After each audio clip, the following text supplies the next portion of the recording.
Good afternoon, brothers and sisters. I am so happy that you are here with me today. This is, of course, Readings with Regina, and I am Regina. Now, during this episode, if you see me moving my head around a little bit, that's only because for some reason that I still don't understand, there is a glare coming into my glasses. And this has just happened. I'm using the same lighting that I've always used, but I've noticed a glare. So I'm going to be moving my head certain ways only so that you do not see that particular glare.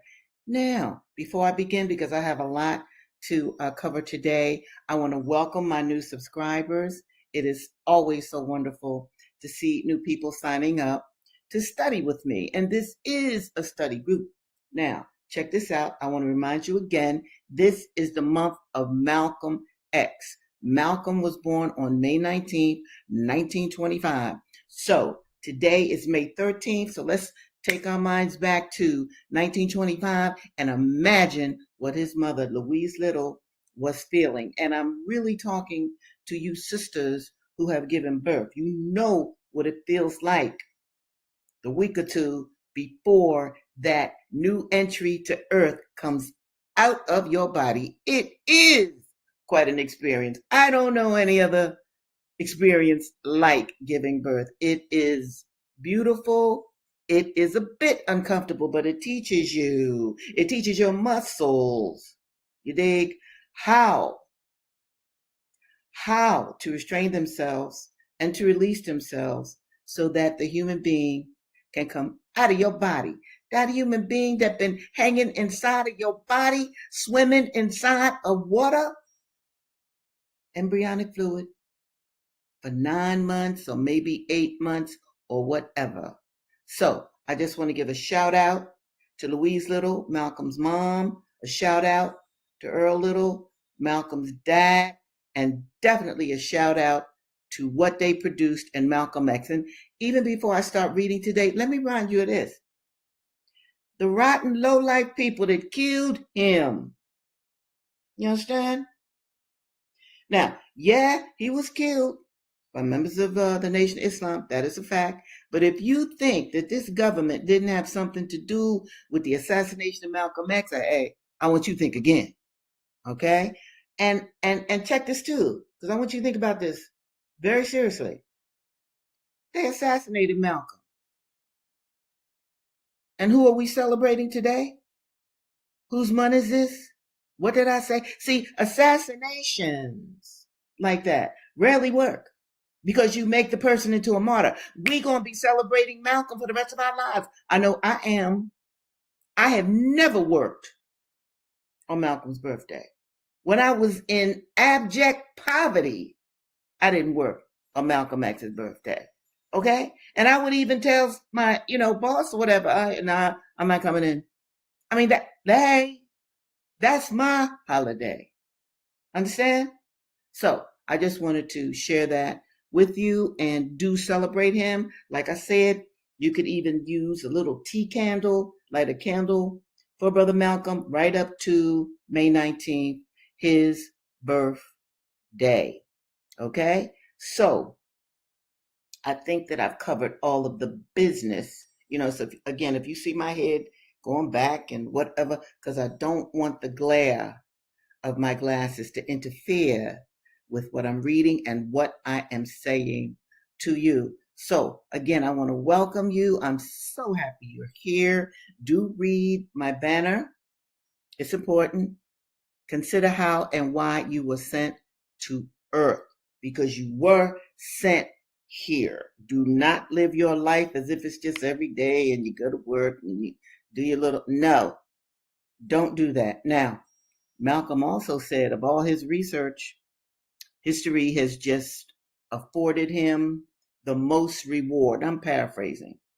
This is also why I am reading history to you, because you got to know your true history of your sojourn here in America, for those of you who are watching me that are in America. So I'm going to get right into it. I'm going to start to read from The Half Has Never Been Told, because I want to pick up with the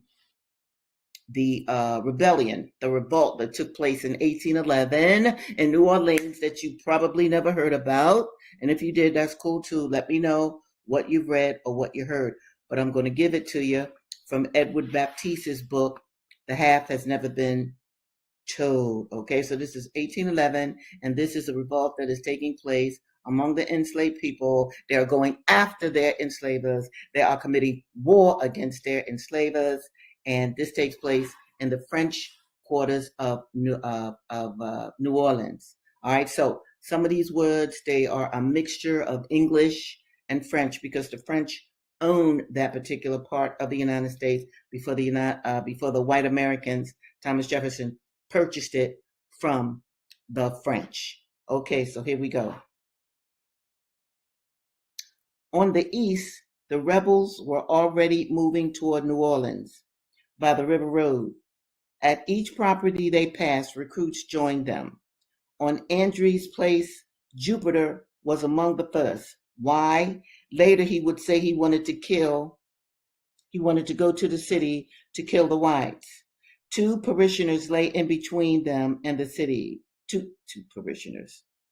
parishes lay in between them and the city, a little more than 50 miles as the river bends. Next, the rebels stormed into the land parish of Judge Achille Troussard, who had heard them coming. He hid in the cane fields with his nieces as the band swept by. As the sun rose, the rebels pushed into St. Charles's parish and through plantation after plantation, Picayune, Kenner, and Henderson, Trepagnia, and Dahomey. At 6:30 on the morning of January 9th, the Commandeur Pierre woke up his enslaver, Harmangeline Labranche. Slaves from the Dahomey place just up the road had told Pierre that a rebel army was marching. Later, Pierre would say the messengers had fled the rebels, but they could have been scouts who wanted to know if Pierre would have the residents prepared to join when the brigands appeared at Labranche's slave quarters. Pierre chose instead to alert Labranche, who leapt out of bed and fled to the woods with his wife and a slave named Francois. Yet, as the rebels poured through Labranche's sugar operation, 10 joined. They marched on. Linder, owned by Kenner and Henderson, strode in front, playing the drum. Lord have mercy. Mathurin, claimed by the Broussards, held his sword like an officer. So did Dagobert, the commandeur from Joseph Dahomey's cane fields. Hippolyte found a horse and mounted it. Raymond, who joined at Labranche's, carried a musket.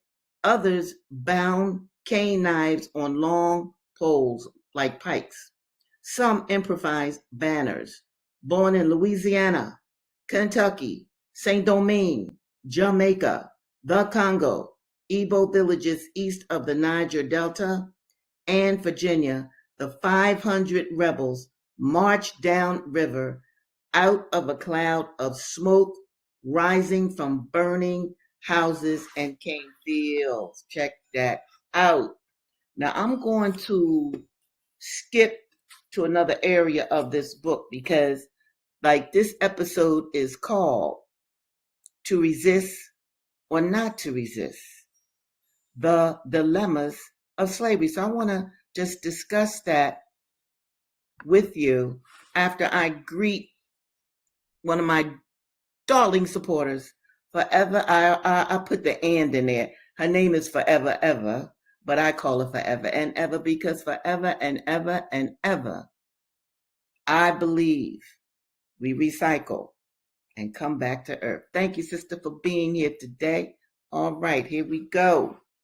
Now, to resist or not to resist, that is what I want to discuss today. Now, check this out. The next section of this book that I'm going to read These are the words of actual enslaved people that were interviewed between 1935 and 1940. Because check this out. Many of our enslaved ancestors were still alive in the 1930s. You understand? And President Roosevelt had put together a program to interview not just enslaved people, formerly enslaved people, but people in different parts of the country, because he wanted to do a cultural connection between them all. So the words that I am about to read to you are the words of the actual once enslaved Black people in this country. And they're talking about resistance. All right. This is what one gentleman says. You know, if you was raised from birth like this, talking about being enslaved, you could stand it, said another formerly enslaved man, Peter Corn. Yet another, Robert Falls, remembered that in his Mississippi childhood, quote, we learned to say yes, sir, and scrape and bow, and to do exactly just what we was told to do, make no difference if we wanted to or not, end of quote. Whites subjected boys to incessant behavioral modification techniques. This is key. I'm going to read it again because it is so key. Whites subjected boys to incessant behavioral modification techniques, such as making them watch whippings, scaling up physical pain for even the smallest evidence of resistance behavior. Then, when as a man, someone tried to run away, the first things the trackers did once the dogs caught him was to re-inoculate him against the disease of self-assertion. Quote, the hounds would bite you and worry you, remembered Henry Walden. But the overseers running up called out, if you hit one of them dogs, I'll blow your brains out. They would tell you to stand still and put your hands over your privates, Walden said. Now, let me remind you of how those nigger dogs were trained. They would starve the dogs, the trainers would. Then they would develop a black mannequin, and they would put meat in that mannequin's belly area. And you know how close the belly is to your private parts. So when the dogs went after the runaways, they went for that belly area, okay? And for the enslaver to say, place your hands over your privates, that's because enslavers wanted to make sure that the black man's penis was in place, because he would then breed certain men with certain black females under slavery. So this is why the man said he would the enslaved man years later said that the overseer would tell him to put his hands over his privates. Understand that, people. If I had my life to live over, I would die fighting rather than be a slave again, Robert Falls asserted. Looking back across a whole century on Earth, the white world and perhaps the voices inside Falls' head insisted that men who submitted were not men who deserved slavery. Then again, Anne Clark could look back too at the memory of her father, who always resisted whippings. When his Texas enslaver said it was time for him to take one, on the principle that no slave should remain unbeaten, Anne's father replied, you can't whip me. Anne remembered the white man's reply, for she was never the same once she heard it. But I can kill you. Anne, describing the incident, said, quote, he shot my papa down. My mama took him in the cabin and put him on a pallet. He died. Thus, if one, quote, fought like a hero, end of quote, as did one Mississippi runaway man whom a slave catcher cornered in a cave. By the way, some of our enslaved people lived in caves. Oh, yes, they did. They would escape and set up house in a cave to escape the horrors of bondage. They'd eventually bury another drained body in its chains, or they could separate you from your blood another way. Robert Fall's own father, a famous fighter, had been on his way to the lead bullet exit from slavery until his enslaver threatened him with the sale away from his family unless he stopped fighting back. I really want you folk to understand this, okay, and what it means. These are, let me show this. What is this? Now, this is a slave being beat. This is one of the ways in which enslavers would beat especially male slaves. Why? Because they wanted to beat the strength and the assertion and the rage out of, in particular, enslaved males. Okay? And I thoroughly want you to understand what that meant. Then I want you to think about what kind of man did they make? And I want you to think about the choices of whether to resist or not to resist. And I want you to think about this, especially those of you with a mother and a father. If your father is threatened with death and he can't even be on earth with his children and his wife anymore, that is a terrible position to put the enslaved male in. The enslaved woman as well, but I'm particularly talking about enslaved males, especially since we're reading Frederick Douglass, an enslaved male, especially since we're reading William Wells Brown, an enslaved male. White enslavers wanted to make certain kinds of men who would not be assertive. And that assertive gene is in men. This is why men play football and all that. So understand, to resist or not to resist. These were some of the dilemmas of slavery. To be sold away from your family, to be beat beyond belief regularly, and there was no one, not anyone, to save you. Now let's go to Fred Douglass. Now, he is with what they called, I'll be nice, a Negro trainer or a Negro breaker. His master, Thomas All, got tired of disciplining Fred, and he beat Fred often.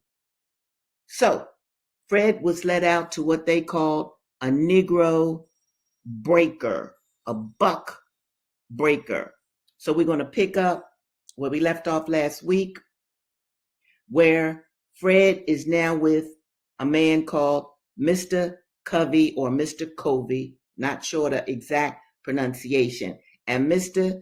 Covey is known as the baddest, the greatest nigger breaker. So Fred is now under his charge. Listen to this. Oh, the narrative of Frederick Douglass, written in 1845. I lived with Mr. Covey 1 year. During the first 6 months of that year, scarce a week passed without his whipping me.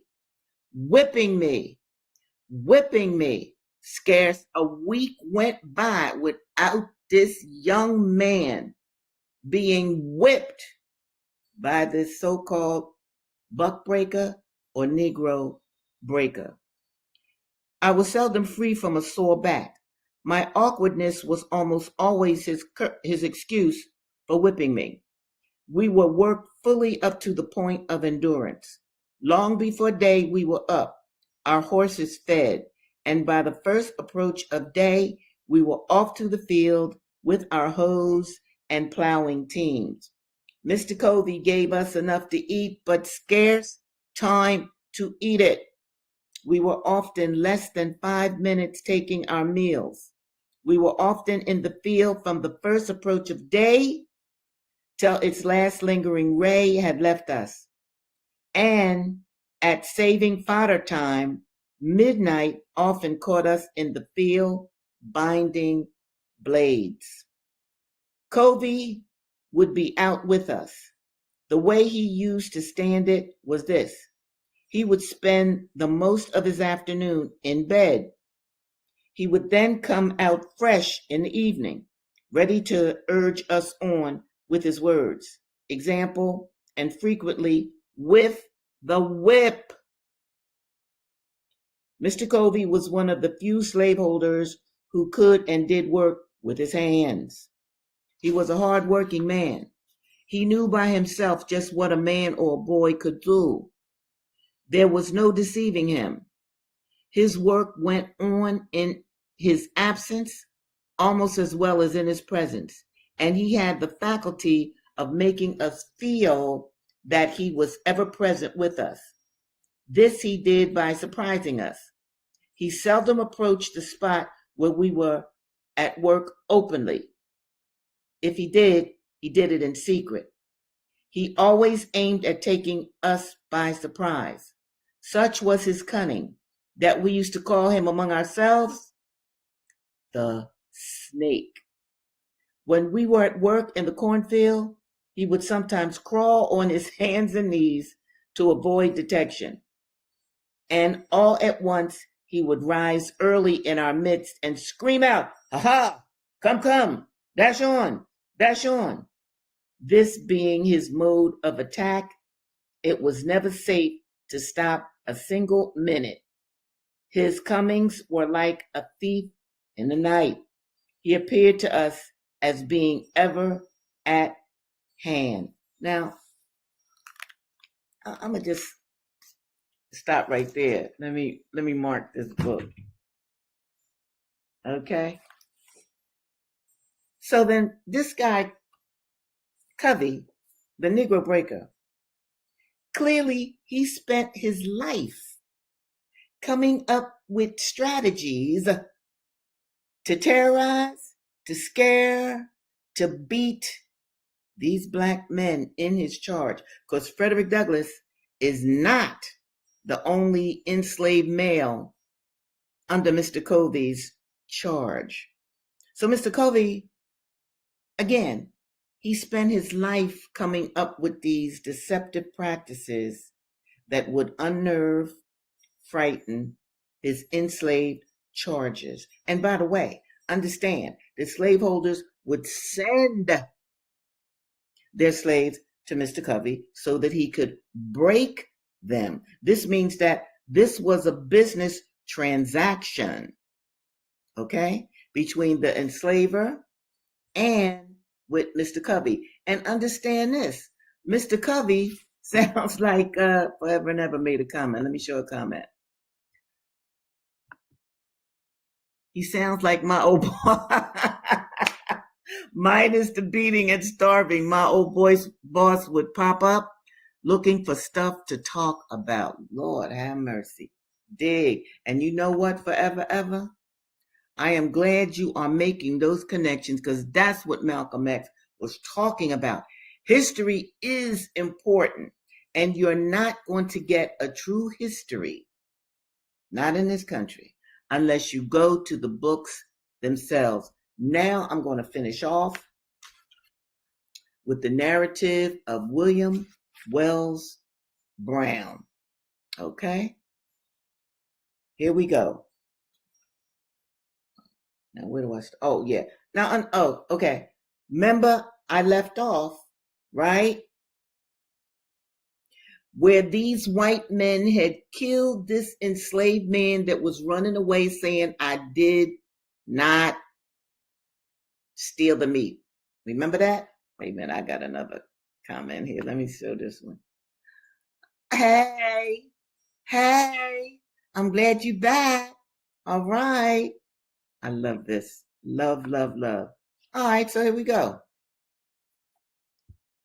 They killed this man. And I want you to remember this. Remember the one of the white killers said, oh, he ain't really dead. He playing possum. The white enslavers, to even protect their own warped consciousness, had to act like their brutality. He really wasn't brutal. He an N-word. He just playing. But the man was dead. All right. As soon as they became, this is William now talking, another enslaved man, 1853. As soon as they became satisfied of this, that's his death, they commenced leaving one after another.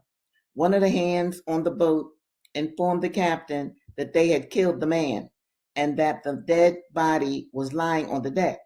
The captain, whose name was Hart, came on deck and said to those who were there remaining, quote, you have killed this nigger? Now take him off my boat, end of quote. The dead body was dragged on shore and left there. William went on board of the boat where the gang of slaves were, and during the whole night, his mind was occupied with what he had seen. Early in the morning, he went on shore to see if the dead body remained there. He found it in the same position that it was left the night before. He watched to see what they would do with it. It was left there until between 8 and 9 o'clock, when a cart, which took up the trash from the streets, came along, and the body was thrown in. And in a few minutes more was covered over with dirt, which they were removing from the streets. At the expiration of the period of his hiring with Walker, William returned to his master. See, he was hired out. Enslaved people could be hired out, and you would make. Wait a minute, is this my Michael Celeste? Wait a minute. Thank you, Michael Celeste. Thank you. Absolutely. And I appreciate your care being here. All right, here we go. Okay, where am I? Now, you know I'm new at this, y'all. But I get excited. I want y'all to, I want people to see your comments. That's important. But wait till you hear what happens next. Okay. All right, so anyway, young William, he was with the Negro trader for a while. He was lent out. See, this was a business transaction. So now he's back with his original master. But check this out. His original master is his uncle. Yes. Okay, so here we go. All right. William. Okay. Rejoiced to have escaped an employment as much against his own feelings as it was repugnant to human nature. But this joy was of short duration. The doctor wanted money, that's his master, and resolved to sell William's sister and 2 brothers. The mother had been previously sold to a gentleman residing in the city of St. Louis. William's master now informed him that he intended to sell him. And as he was his own nephew, Lord, he gave him the privilege of finding someone to purchase him who would treat him better than if he was sold on the auction block. Oh my goodness, look at these dilemmas. William tried to make some arrangement by which he could purchase his own freedom, but the old doctor was like, nah. I'm exaggerating. The doctor didn't say nah. But the old doctor would have nothing of the kind. If there is one thing more revolting in the trade of human flesh than another, it is the selling of one's own blood relations. Now, do you believe? Look,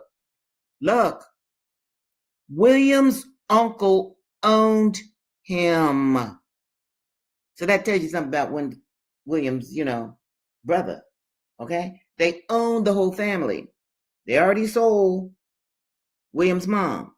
Now they're going to sell his sister and brother. And wait, the enslaver feels he is doing William a favor by saying, well, look, I know you my nephew, so I'm gonna do it like this. I ain't gonna put you on the auction block. Oh my, I have to kind of laugh so I don't cry. I'm not gonna put you on the auction block. You go out and find some white man that will purchase you so I can get the money. And it can be even Steven. So this is why I named this episode To Resist or Not to Resist. The dilemmas of slavery. Now, what can this young boy do? He already bartered. He said, well, look, can't I, I'm not exactly sure what he said, but I get the inference that he was like, look, I can work extra for you. I can, I can make more money for you. Can't. No. His enslaver was like, nah, blood, I want the money up front. So you find somebody who will buy you. This and others. These are the kind of problems, dilemmas of slavery. And those of you who might even think that people had choices, no, they didn't. That's why reading these narratives from that period are so important. And before I sign off today, let me just say this to you too. Dig, it's fabulous that both Frederick Douglass and William Wells Brown, the two books I just read from, they were written by the actual enslaved individual. Very important. Because when we look at books about Harriet Tubman, they are about the good warrior sister, Harriet Tubman. Because Harriet could not read or write. Lord have mercy. But these very clever young enslaved boys had taught themselves to read through trickery, tricking other white boys, not men, boys, to show them letters. And as children, they didn't mind, them white boys, helping both of these men, or they were boys at the time, learn to read. Well, my beloved family, I'm about to sign off, but I will be back here on Thursday, 2:00, right? Same time, same place, and I'm going to look for you then. And in the meantime, I love you dearly. I pray for you night and day. This is the month of Malcolm. I want you to think about that. Do go to any kind of event that is celebrating Malcolm this month. Okay. I will see you in a couple days. Bye now.